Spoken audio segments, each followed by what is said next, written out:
Welcome to Film and Page. I'm Dominic, and in this video I'm going to be talking about the 2013 book, The Atlantis Gene, written by A.G.Riddle, independently published, and about 587 pages in length. And this is book 1 of the Origin Mystery series.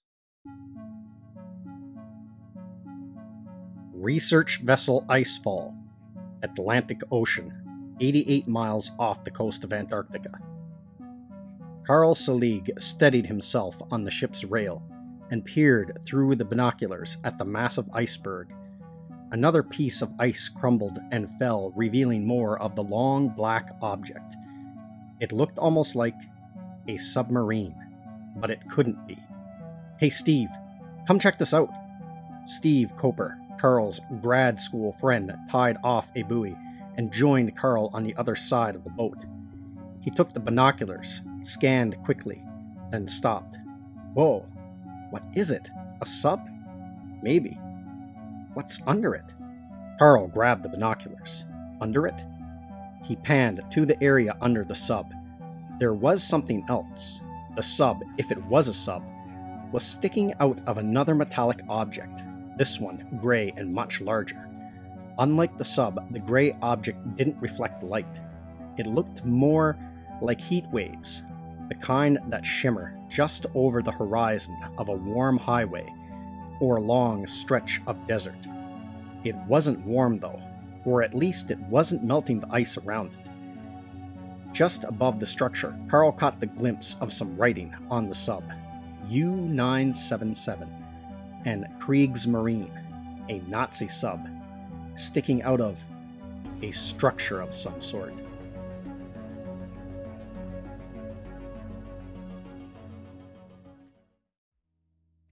So a little bit about my background with this book. So this is a book I have no background with.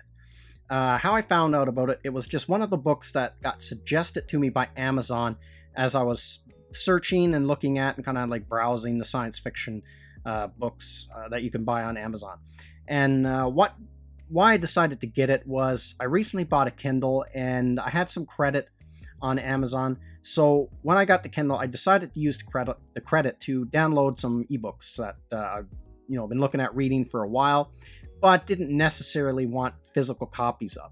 So this book kind of popped up as a suggestion, and I read the description of it, and it dealt with some things that I always thought was quite interesting. Like the whole idea of Atlantis and the story of Atlantis, and then certain conspiracy theories that are dealt with in the book that I was familiar with from listening to podcasts in the past or reading other books about that subject matter. So I thought this might be an interesting book to get, so I downloaded it and recently finished reading it, and I have to say it was pretty good. Now, this was an ebook, so I don't have a physical copy of the book to show in this video like I usually do. But before I get into what I liked about the book or didn't like about the book, I'll talk a little bit about the plot, to give a quick breakdown of what the plot is. So what does 9/11, the crash at Roswell, the great leap in human evolution, and the lost city of Atlantis all have in common? Well, to answer those questions, you have to read this book. When a research vessel discovers a Nazi submarine off the coast of Antarctica that went missing in the 1930s, a startling find. But what is even more startling is that the submarine is lodged in the side of a mysterious structure jutting out from the ice. It seems to be constructed of some sort of metal, but unlike any seen on Earth. What happened to the crew of the sub?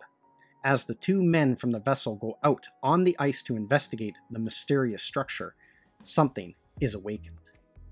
Dr. Kate Warner is doing research on autistic children at the Autism Research Center in Jakarta, Indonesia, when one evening a group of mysterious and armed men break into the research center, kidnapping the children, killing a fellow researcher and knocking Dr. Warner unconscious.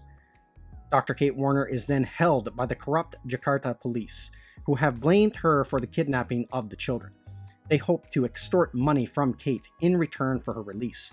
However, she is set free due to the intervention of a mysterious man named David Vale, a member of a secret counter-terrorist group called Clock Tower, a group created to counter another secret organization called the Imari, and it is the Imari who are responsible for the kidnapping of Dr. Warner's autistic children. Now, both are on the run as Clock Tower has been infiltrated and brought down by the Imari. They must survive being hunted by Imari agents while trying to solve the mystery of what the Imari want with the autistic children. They fall down an endless rabbit hole of mystery and conspiracy. How does this all connect to the structure found in Antarctica? So that's kind of where the whole story takes off from there. Now, I don't want to go too much into the plot in my review. So this book, it's kind of hard to review this one because I don't want to talk too many details, because I think the less you know going into the book, it's one of those books where it's kind of a mystery. There's a lot of mystery, a lot of twists and turns.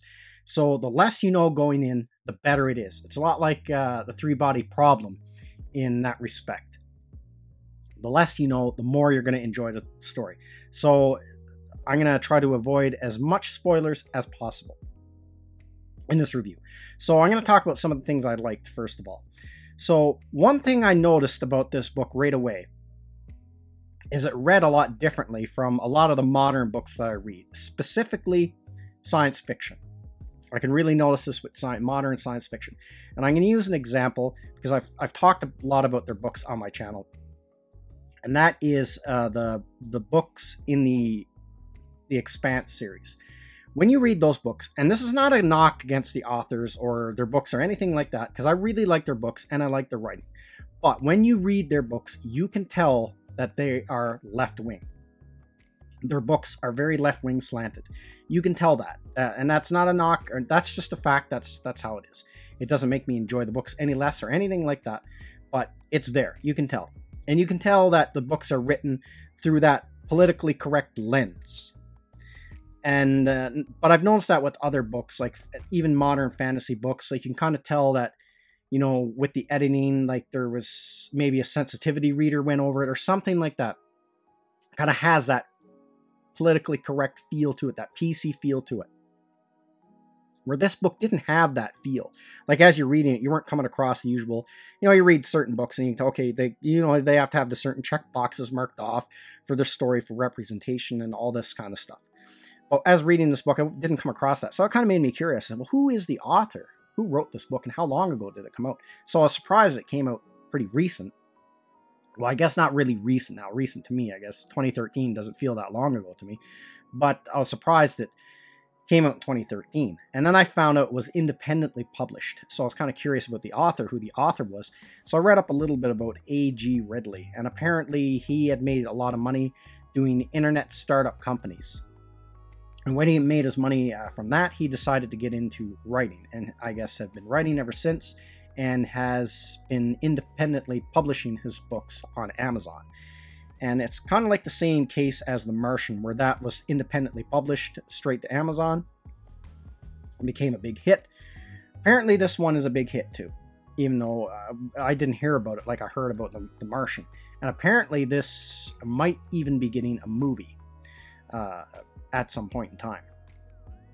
But that was, I have to say, kind of interesting to read a book that didn't have that kind of like, the only way I can put it is, okay, when you read The Expanse, you can tell the authors are very left-wing. But when I read this book, I honestly couldn't tell the political stance of the author. If you had asked me, I don't know. He could be left-wing, could be right-wing. I honestly don't know. Just from the story itself, I couldn't tell you. Now, whether now they might have used a sensitivity reader despite the fact that it doesn't read like it, I don't know. But that was one thing I kind of found somewhat refreshing about the book when I was reading it. So the other thing I liked is I liked a lot of the ideas and the strange mysteries that were presented in this book. As I talked a little bit earlier in the video, so the whole idea of Atlantis, that's something I always found very fascinating. Was Atlantis a real place, or is it just a myth?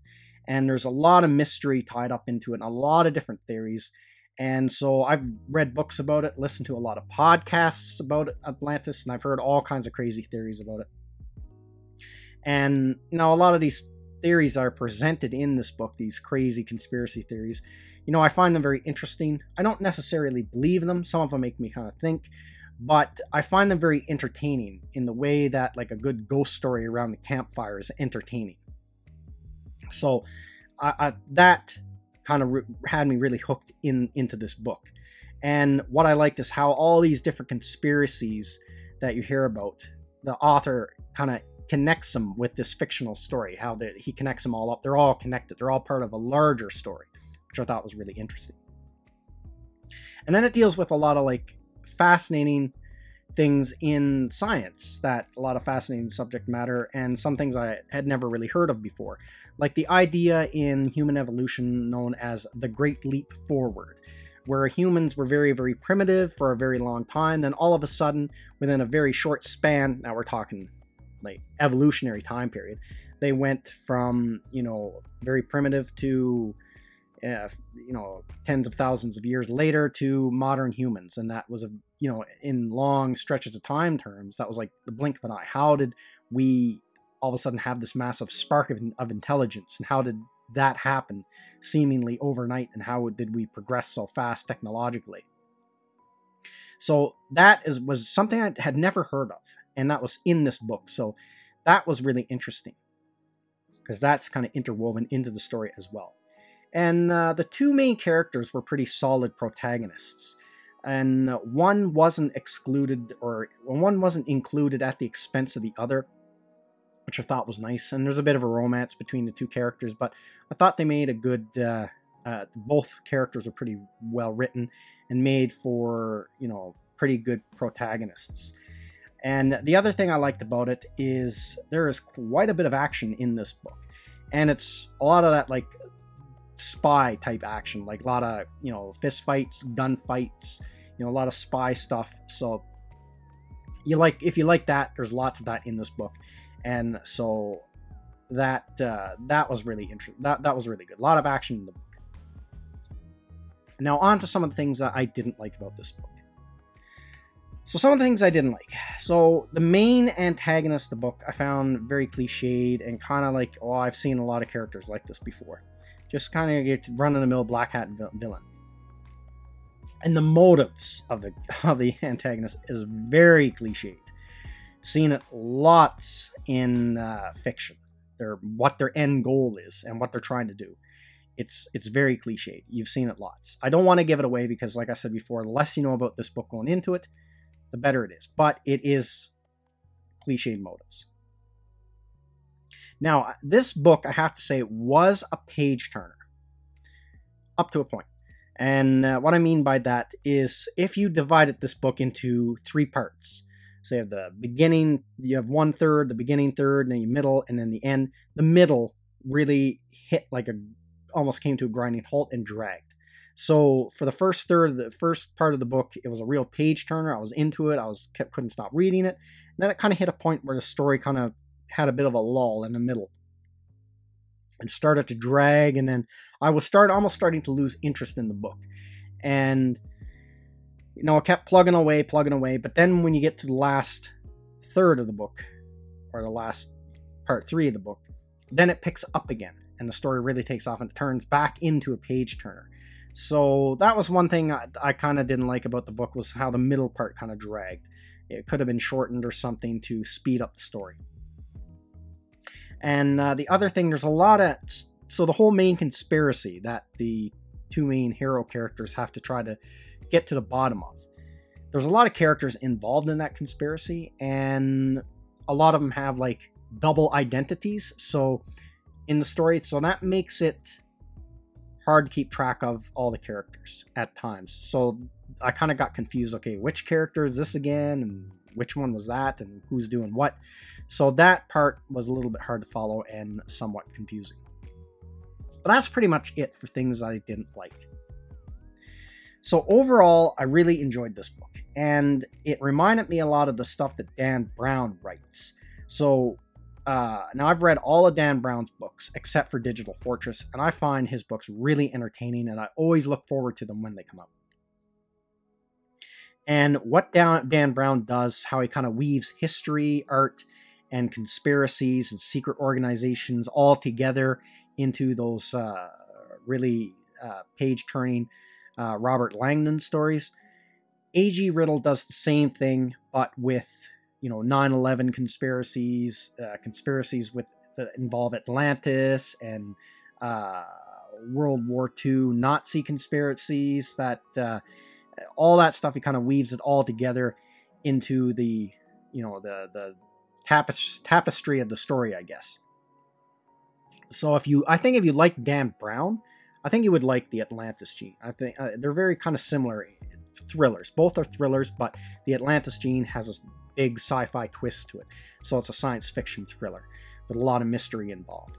Where Dan Brown, it doesn't really have the sci-fi twist. Well, Origin kind of does, but most of the books don't. But I think if you like the one, you'll like the other. So now, this is part of a trilogy. There's 2 more books in this series, and I have to say I did enjoy this first book, definitely enough to want to check out the rest of the series to kind of see where the story ends up going, because it's kind of left with a bit of a cliffhanger at the end, and you can tell it's part 1 of 3 because it doesn't have a definitive end at the end of the book. It leaves it open for a sequel. And so at some point, I will get around to reading part 2. And hopefully the second part is as good or even better than the first part. So that's everything I got to say in this video. Let me know what you think in the comments section, and I will see you at the next one. I'd like to say thank you to all of my subscribers. I appreciate you all in helping this channel grow. If you're new to the channel, don't forget to like, share, and subscribe. Also, don't forget to hit the bell icon so you'll be notified when new videos are uploaded.